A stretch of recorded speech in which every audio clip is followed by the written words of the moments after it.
राहुल गुस्से से भरा अपने रूम में आकर अंदर से डोर लॉक कर लेता है और वो बेड की तरफ देखता है, जहां खुशी अभी भी बेहोशी की हालत में लेटी होती हैं। जिसे ऐसे देख राहुल को और भी ज्यादा गुस्सा आ जाता है और वो बोला, मेरे पैरों की धूल के बराबर भी इसकी औकात नहीं और मेरे घर आकर मेरे ही रूम में मेरे बेड पर ऐसे आराम से सो रही हैं।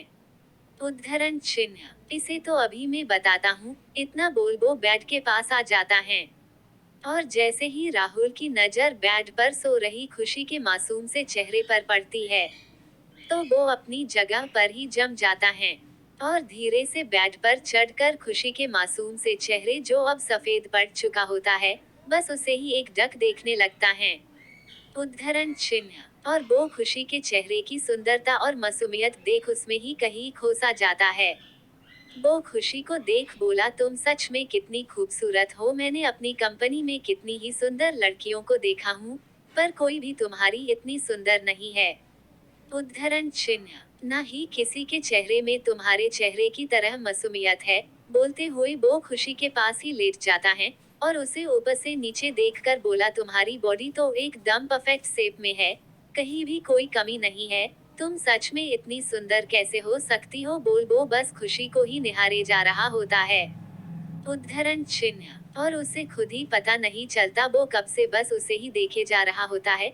खुशी को ऐसे इतने करीब से देखकर राहुल को अपने दिल में एक अलग ही खुशी का एहसास होता है। उद्धरण चिन्ह, और उसका दिल एकदम शांत हो जाता है। वही बेहोशी की हालत में भी खुशी को ये एहसास होने लगता है, जैसे उसके राहुल का दिल उसके आसपास ही कहीं धड़क रहा है और वो उस धड़कन को सुन धीरे से ही राहुल के तरफ खिसक जाती है और उसका हाथ अनजाने में ही जाकर राहुल के सीने पर रुक जाता है। जिसके ऐसा करने से तो राहुल कुछ देर के लिए अपनी जगह पर ही रुक जाता है और उसे अपने दिल में एक अलग ही खुशी का एहसास होता है, जो उसने आज से पहले कभी महसूस नहीं किया होता। और उस खुशी को फील कर राहुल खुशी के तरफ देखता है। उद्धरण चिन्ह, जिसके चेहरे पर कुछ देर पहले एक उदासी और दर्द दिखाई दे रहा था, तो अब उसके चेहरे पर एक अलग ही चमक थी और उस चमक को देख को काफी ज्यादा खुशी होती है और वो समझ नहीं पाता ये उसके साथ हो क्या रहा है और उसकी नजर खुशी के गुलाबी होठों पर जाती है। उद्धरण चिन्ह, जिसे देख उसकी बॉडी में हलचल पैदा हो जाती है। ये देख वो खुद से बोला, ये क्या हो रहा है मुझे। मैं जब भी इस लड़की के आसपास होता हूँ, तब मुझे ये क्या हो जाता है। कभी मेरा दिल जोरों से धड़कता है, तो आज बोलते हुए वो फिर से खुशी को देखता है और खुशी के गुलाबी नर्म होठों को देख वो खुद को रोक नहीं पाता और जैसे ही झुककर वो खुशी को किस करने वाला होता है। उद्धरण चिन्ह, ठीक उसी समय खुशी की आंखें खुल जाती हैं, जिसे ऐसे आंखें खोलते देख राहुल एकदम चौंक जाता है। वही जब खुशी राहुल को अपने इतने करीब देखती हैं, तो उसे फिर से रात की सारी बातें याद आ जाती है, जिसे याद कर वो बहुत डर जाती हैं और उठने के चक्कर में उसके हाथ से राहुल को धक्का लग जाता है। उद्धरण चिन्ह, ये देख खुशी दोबारा से डर जाती है, तो खुशी के हाथ से धक्का लगने के कारण राहुल नीचे जमीन पे जा गिरता है और खुद को ऐसे गिरते देख उसे खुशी पर बहुत ज्यादा गुस्सा आ जाता है और वो गुस्से से बौखलाता हुआ खुशी को देखता है, जो उसे देख पहले से ही काफी ज्यादा डरी और सहमी होती है। उद्धरण चिन्ह, राहुल गुस्से में खड़ा होकर खुशी के पास जाता है और इससे पहले खुशी कुछ भी बोल पाती, राहुल गुस्से में खुशी के बालों को पकड़ उसे जमीन पर गिराकर बोला, कमीनी तेरी इतनी हिम्मत, तू मुझे धक्का देकर जमीन पर गिराए। बोल वो उसे घूरकर गुस्से से देखने लगता है। उद्धरण चिन्ह, और राहुल के ऐसे बाल खींचने से खुशी की जोर से एक चीख निकल जाती है, पर राहुल को उससे कोई फर्क नहीं पड़ता और वो खुशी के पास नीचे बैठकर बोला, तेरे कारण आज पहली बार मेरी मोम ने मुझ पर हाथ उठाया। बोल वो खुशी का जबड़ा अपने हाथों की उंगलियों से पकड़ लेता है। उद्धरण चिन्ह, जिस कारण खुशी को अपने चेहरे पर काफी दर्द फील होता है और उसी दर्द कर कारण उसकी आंखों से मोटे मोटे आंसू निकलने लगते हैं, जिन्हें ऐसे निकलते देख फिर से राहुल का दिल जोरों से धड़कने लगता है, पर राहुल अपने दिल की ना सुन दिमाग की सुनता है।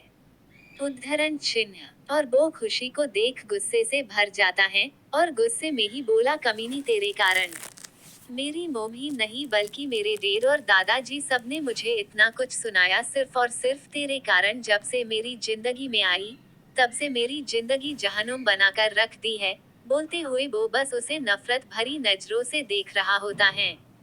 उद्धरण चिन्ह। और राहुल की सारी बात सुन उसके मन में अपने लिए इतनी नफरत देख खुशी के आंसू और भी तेजी से बहने लगते हैं। और वो थोड़ी हिम्मत कर बोली, मैंने कुछ भी नहीं की, मुझे तो ये भी नहीं पता अंकल आंटी ने आप पर हाथ उठाया, अभी उसने इतना बोली ही थी। उसके गालों पर एक थप्पड़ पड़ जाता है, जिसकी गूंज उस कमरे में उठती है।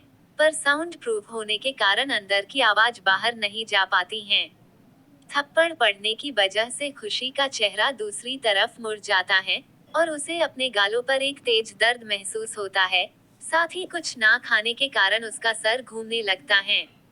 उद्धरण चिन्ह। और वो दोबारा बेहोश होकर वही गिर जाती है। जिसे ऐसे गिरते देख राहुल को लगता है जैसे वो कोई नाटक कर रही हो, और वो खड़ा होकर उसे अपने पैर से हिलाते हुए बोला, ये लड़की उठ।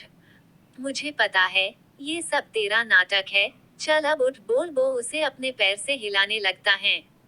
उद्धरण चिन्ह। पर खुशी कैसे उठती, वो सच में बेहोश हो चुकी थी। जब राहुल देखता है वो उठ नहीं रही, ये देख उसे गुस्सा आ जाता है और वो खुशी को उसके बालों से पकड़ खींचता हुआ बालकनी पर ले जाकर पटक देता है। और उसे पटक बोला, साली कमीनी, जब सारी रात यहाँ ठंड में रहेगी तो सारे होश ठिकाने लग जाएंगे। बोल। वो कमरे में आकर अपने बेड पर फेल कर सो जाता है। उद्धरण चिन्ह। और इधर खुशी बेहोश जमीन पर पड़ी होती है और उसके ही पास बैठा उसका राहुल अपने फैसले पर पछता रहा होता है। वो रोते हुए ही खुद को कोसने लगता है। क्यों उसने खुशी की शादी करवाने का फैसला किया। बोल। वो भी खुशी के पास ही जमीन पर बैठा रो रहा होता है। वो अपनी खुशी को छूना तो चाह रहा होता है, पर आत्मा भी भला किसी को छू पाती। उद्धरण चिन्ह। एपिसोड 29। अगली सुबह जब खुशी की आंखें खुलती हैं, तो उसे कल रात हुई सारी बातें किसी पिक्चर की तरह दिखाई देने लगती है, जिसे याद कर वो एक कड़वाहट भरी मुस्कान लिए अपनी जगह से उठ जाती हैं और रूम के अंदर जाने लगती हैं। पर उसे अपनी बॉडी पर तेज दर्द महसूस होता है। पर उसके शरीर का दर्द उसके मन के दर्द से ज्यादा गहरा ना था, इसलिए वो ऐसे प्रिटेंड करती हैं जैसे उसे किसी तरह का कोई दर्द ही ना हो रहा हो। उद्धरण चिन्ह। वो रूम के अंदर आ अपने बैग से अपने कपड़े निकाल बाथरूम में चली जाती हैं और आईने के सामने खड़ी हो अपने सारे कपड़े निकाल खुद को देखती हैं, जहां कुछ दिन पहले उसकी बॉडी एकदम साफ और बेदाग थी।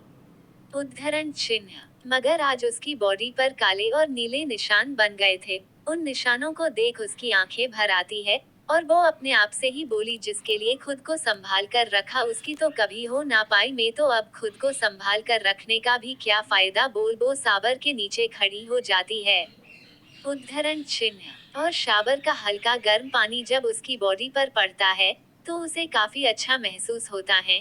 कुछ देर तक पानी के नीचे खड़े रहने के बाद खुशी शावर बंद कर अपने कपड़े चेंज कर लेती हैं और बाथरूम से बाहर आकर बेड पर सो रहे राहुल को एक नजर देख अपने मन में बोली, मैंने आपसे वादा किया है पापा, मैं इस रिश्ते को निभाने की पूरी कोशिश करूंगी। भले मैं एक पत्नी ना बन सकूं, पर एक बहू बनने की पूरी कोशिश करूंगी। उद्धरण चिन्ह। और आपसे किया वादा आपकी बेटी किसी भी हालत में नहीं तोड़ेगी। पापा इतना बोल वो तैयार होकर कमरे से बाहर चली जाती हैं। खुशी के बहा से जाने के बाद राहुल की भी नींद खुल जाती है और उसे भी सारी बातें याद आ जाती हैं और उन सभी बातों को याद कर राहुल के दिल में तेज दर्द होने लगता है। पर वो अपने दर्द को इग्नोर कर बालकनी की तरफ चला जाता है। उद्धरण चिन्ह। और बालकनी में जब उसे खुशी नहीं दिखती तो वो खुद से बोला, ये लड़की कहाँ गई। कहीं ये भाग तो नहीं गई यहाँ से। अगर भाग गई हो तो अच्छी बात है, वैसे भी मैंने उसे इतना तो डरा ही दिया है, जिस कारण वो खुद ही यहाँ से भाग जाए। उद्धरण चिन्ह। फिर थोड़ी देर शांत रहने के बाद वो खुद से बोला, अरे नहीं, अगर घर में किसी को भी ये पता चला वो मेरी वजह से घर छोड़ कर गई हैं, तो डैड और मॉम तो मुझे ही सुनाएंगे और दादाजी वो तो अपनी सारी प्रॉपर्टी ट्रस्ट के नाम कर देंगे। नहीं, मैं अभी उसे नहीं जाने दे सकता। बोल। वो जल्दी से रूम में आकर इधर उधर देखने लगता है।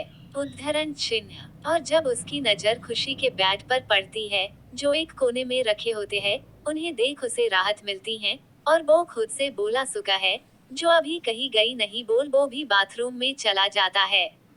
उद्धरण चिन्ह। खुशी नीचे तो आ जाती है, पर अब उसे समझ नहीं आता वो कहा जाए, क्योंकि वो यहाँ पर कुछ भी नहीं जानती थी और उसका कोई अपना रूम भी तो नहीं था जहाँ वो रह सके, क्योंकि जिस रूम में वो थी वो रूम उसका नहीं था और उस रूम में उसकी कोई जगह भी नहीं थी।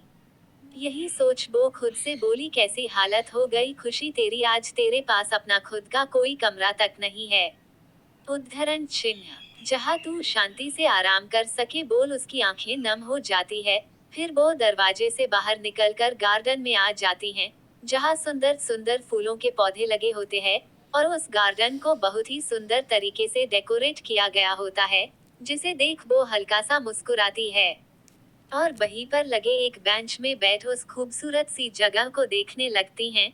घर के अंदर सारे मित्तल जाग चुके थे और वो सभी डाइनिंग टेबल पर आकर बैठ चुके थे। तब तक वहाँ पर राहुल भी आ जाता है और वो देखता है वहाँ पर खुशी नहीं है। ये देख वो खुद से बोला, ये लड़की तो यहाँ भी नहीं देख रही, पता नहीं कहाँ चली गई। उद्धरण चिन्ह। राहुल को अपनी ही सोच में गुम देख यामिनी बोली, क्या हुआ राहुल, तुम वहाँ पर क्यों खड़े हो और खुशी कहाँ है, वो जागी नहीं क्या अब तक, इतना बोल वो उसे ही शक भरी नजरों से देखने लगती है। जिन्हें ऐसे देखते देख राहुल अपने मन में बोला, कहाँ चली गई ये लड़की, अब मैं मोम और बाकी सबसे क्या बोलूं, सोच वो जैसे ही कुछ बोलने को होता है वैसे ही दादाजी बोले, तुमने कहीं फिर से उस बच्ची पर हाथ तो नहीं उठाया ना, बोलते हुए वो उसे घूरने लगते हैं। उद्धरण चिन्ह। जिन्हें खुद को ऐसे घूरते देख राहुल को रात की सारी बात याद आ जाती है और अपनी हरकतें भी जिसे याद कर वो डर जाता है और वो जैसे ही कुछ बोलने को होता है तभी खुशी दरवाजे से अंदर आते हुए दिखती हैं, जिसे देख यामिनी बोली, खुशी तुम बाहर क्या कर रही थी। उद्धरण चिन्ह। अपनी सास की बात सुन खुशी भी वहीं पर आते हुए बोली, अंदर अच्छा नहीं लग रहा था तो मैं थोड़ी खुली हवा लेने बाहर चली गई थी। जिसे सुन सीनियर मित्तल बोले, अच्छा किया बेटा तुमने जो थोड़ी फ्रेश हवा लेने बाहर चली गई, नहीं तो अंदर रहकर तो सिवाय घुटन के कुछ नहीं मिलता।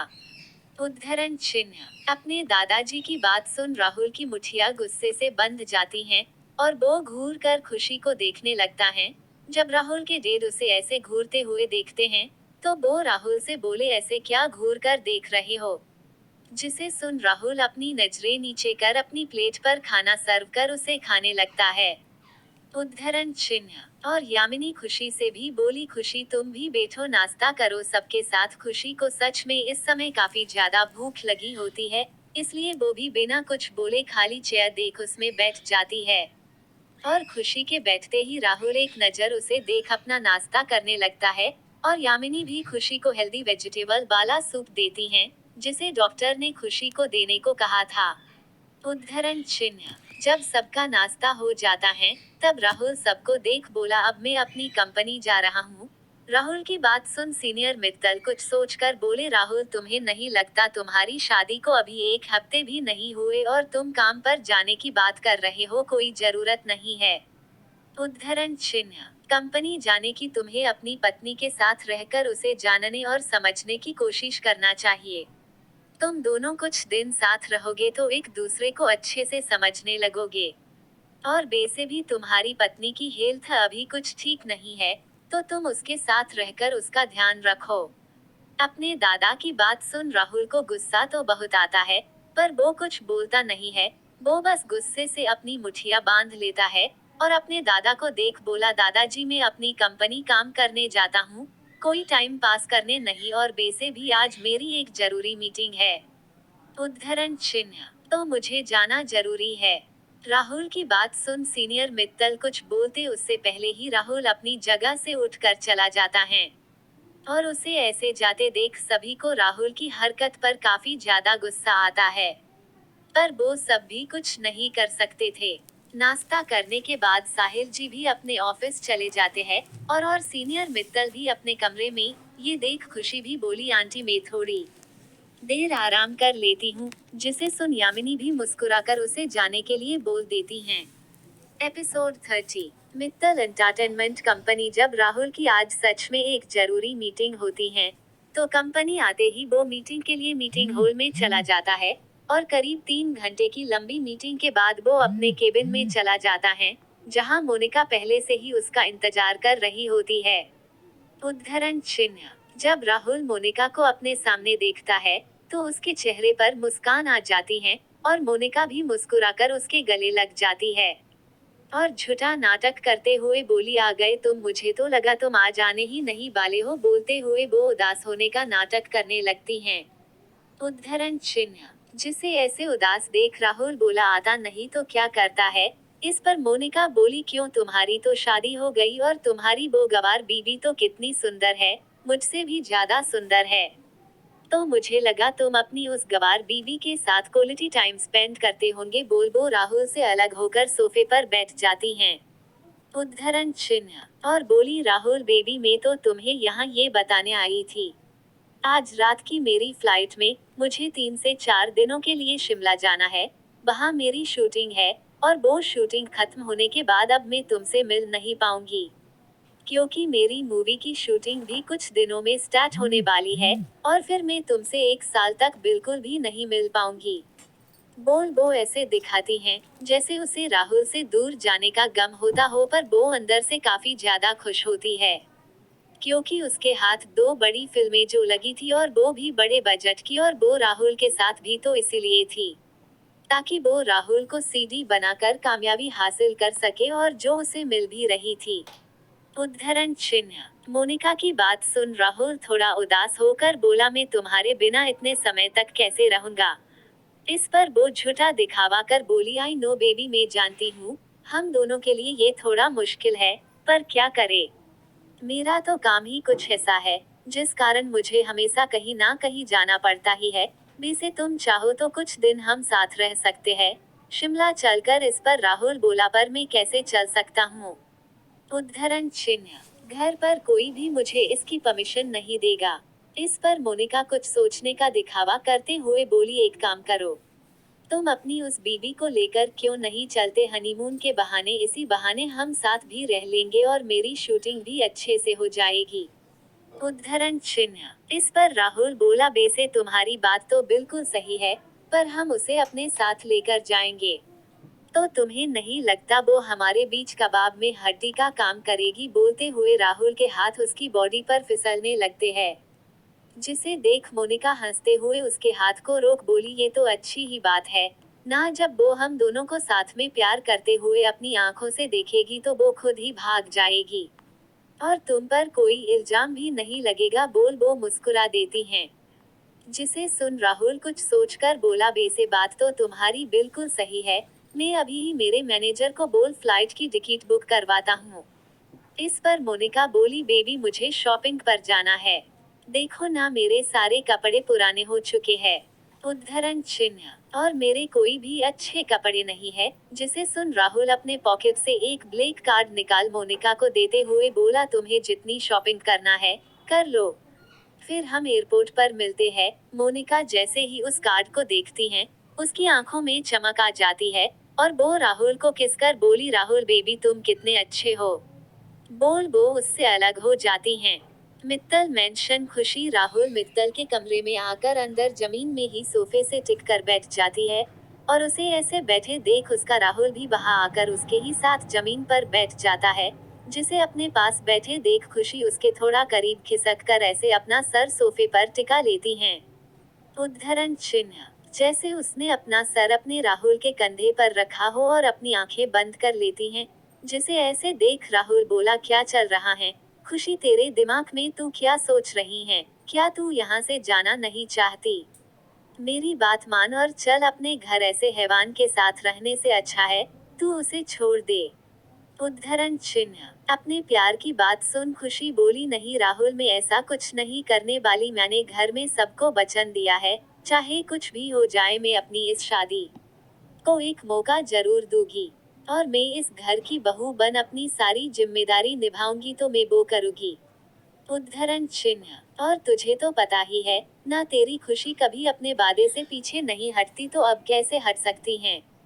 इस पर राहुल बोला, तो तू कब तक ऐसे ही उस इंसान के किए जुल्मों को चुपचाप सहेगी, तब तक खुशी आखिर कब तक, तू उसे कोई जवाब क्यों नहीं देती है? उद्धरण चिन्ह, तू उसे रोकती क्यों नहीं, क्यों चुपचाप सब सुनती और सहती है? बोलते हुए ही राहुल की आंखों से गुस्सा आ जाता है और वो गुस्से में अपनी मुठिया बांध लेता है। उसे ऐसे देख खुशी मुस्कुराकर बोली, नहीं राहुल, मैं ऐसा कुछ भी नहीं करूंगी।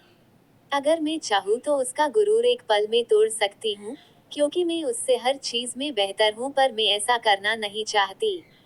मैं देखना चाहती हूँ वो मुझ पर कितना अत्याचार कर सकता है। उसके अत्याचार करने की शक्ति ज्यादा है या मेरे सहने की? बोल वो मुस्कुराई और राहुल को बड़ी ही प्यार भरी नजरों से देखते हुए बोली, तू तब तक मेरे साथ तो रहेगा ना? मुझे बीच में छोड़ कहीं चला तो नहीं जाएगा ना? बोल वो उसे आस भरी नजरों से देखने लगती है, जिसे ऐसे देखते देख राहुल बोला, नहीं खुशी, इस बार मैं तुझे छोड़ कहीं नहीं जाने वाला। तू बोलेगी तो भी मैं तुझे छोड़ कहीं नहीं जाने वाला। बोल वो अपने दोनों हाथ ऐसे फैला लेता है जैसे वो उसे हक कर रहा हो, और खुशी भी ये जानते हुए वो अपने प्यार को छू नहीं सकती, पर फिर भी वो अपनी आंखें बंद कर राहुल को महसूस करने की कोशिश करती हैं।